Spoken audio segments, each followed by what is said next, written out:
Learning Recovery Program. Kinausap ko po ang curriculum and teaching strand natin sa Department of Education. Sabi ko, sa dami-dami ng problema natin sa basic education, and nakikita natin na pangit talaga ang performance ng ating mga learners. Bumalik naman tayo doon sa pinaka-basic, doon sa reading. Kasi paano ba naman tayo magturo kung ang bata hindi naman marunong magbasa?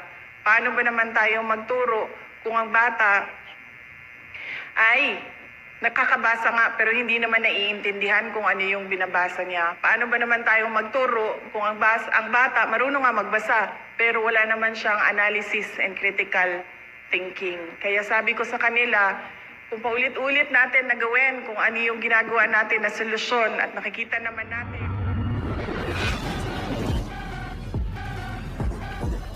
Republic of the Philippines and the Secretary of the Department of Education, Honorable Sara C. Duterte.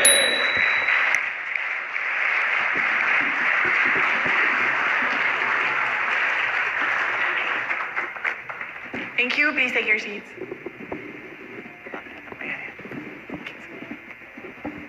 Thank you. Mga kababayan, ladies and gentlemen, Assalamualaikum. Madayaw, maayong adlaw kaninyong tanan. Magandang araw sa inyong lahat. I'm honored to welcome all of you to Davao City for the Gawad Teodora Alonzo 2023, our 5th national competition on storybook writing. As we delve into the genre of children's stories, we rediscover the oral tradition of literature that has been passed down for generations. These stories remind us of our inner child, constantly imagining, telling stories, and yearning to be heard. Gawad Teodora Alonzo 2023 celebrates this essence within us, a wellspring of imagination and creativity transcending age and time. To all the participants, maraming salamat sa inyong pagsali at congratulations sa inyong lahat.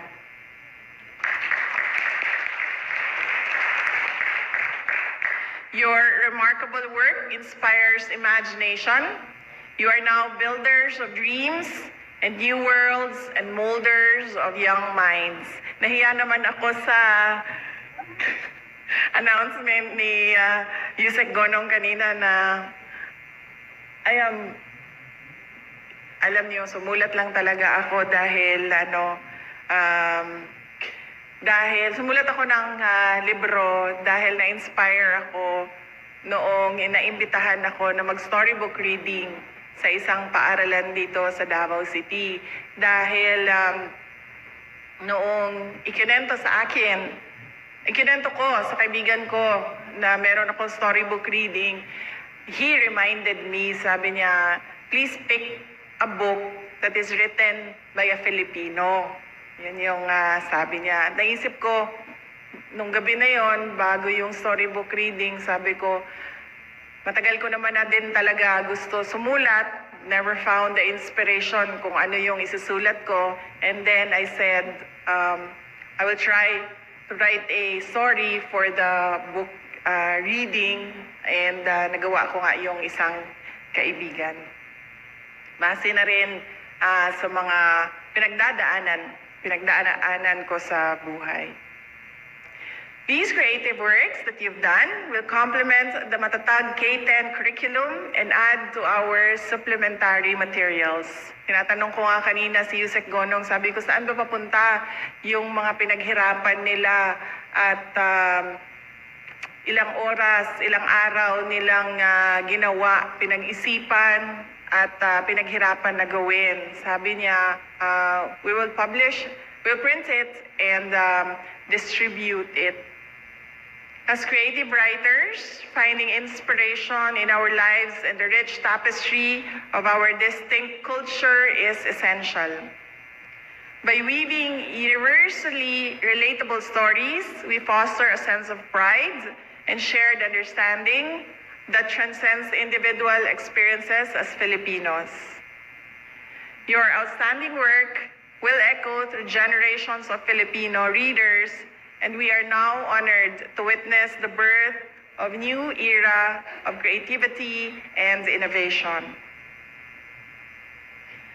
Our matatag agenda needs a community of proactive partners to create more pages of stories that inspire our Filipino children and youth to love reading. According to the World Bank study, in 2022, 90% of Filipino children aged 10 struggled to read simple sentences. This means that over 9 out of every 10 Filipino children are struggling with reading. To address the issues of learners' difficulties in reading, I ask for everyone's help and draw their incredible reserves of perseverance. Yesterday we announced that we will be doing Catch-Up Fridays by January 2024 as part of our Learning Recovery Program. Kinausap ko po ang curriculum and teaching strand natin sa Department of Education. Sabi ko, sa dami-dami ng problema natin sa basic education, and nakikita natin na pangit talaga ang performance ng ating mga learners. Bumalik naman tayo doon sa pinaka-basic, doon sa reading. Kasi paano ba naman tayo magturo kung ang bata hindi naman marunong magbasa?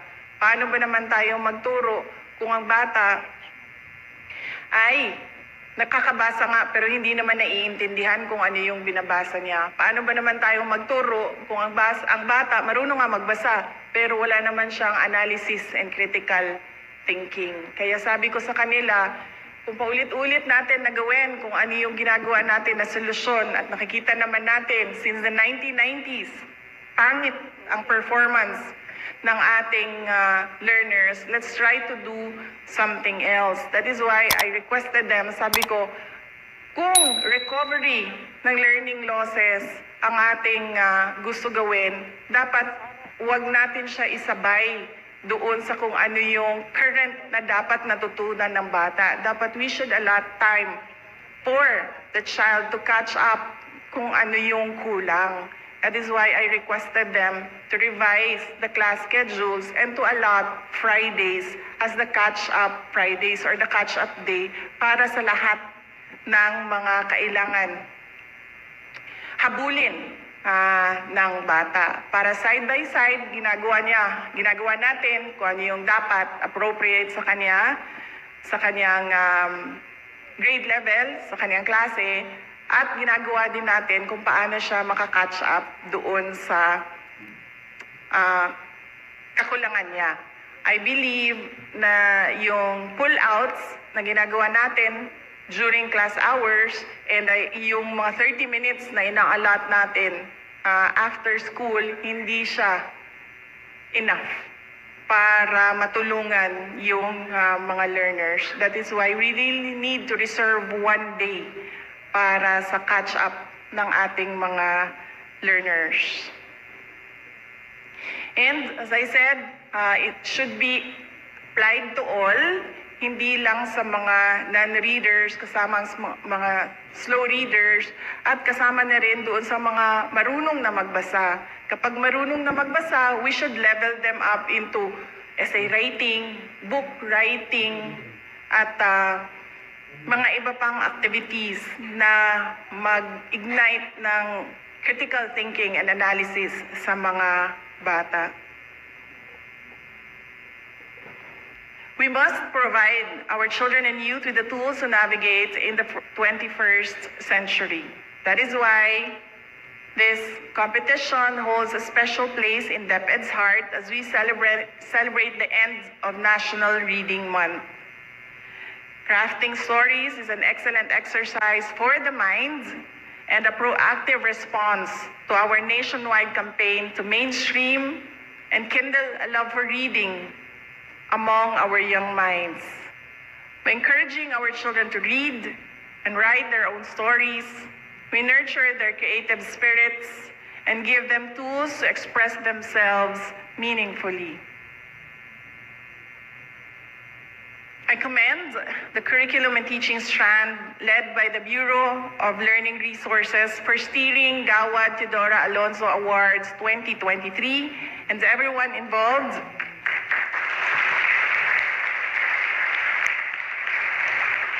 In the event, everyone involved in the event's organization, especially the division screening and selection team. Your collective dedication and hard work enrich the passion of our participants and allow them to share their gifts today. This year is exceptional with the inclusion of Sinugbuanong Binisaya traditional storytelling session, celebrating the authenticity of Cebuano as a language. We offer this to visitors from different parts of the country and invite them to delight in our literary connection to our regional language.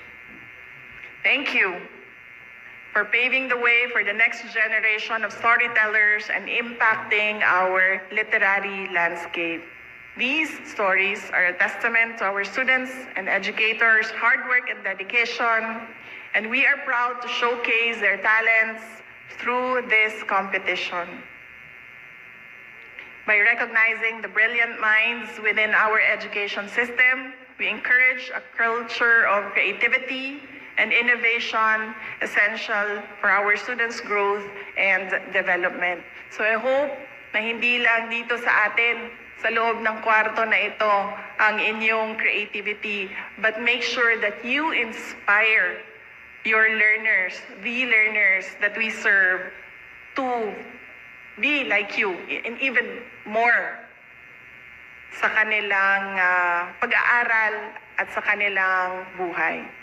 Let Gawad Teodora Alonzo 2023 inspire more storytellers to showcase the richness of our cultural diversity and foster a deeper appreciation for the beauty of our country's traditions.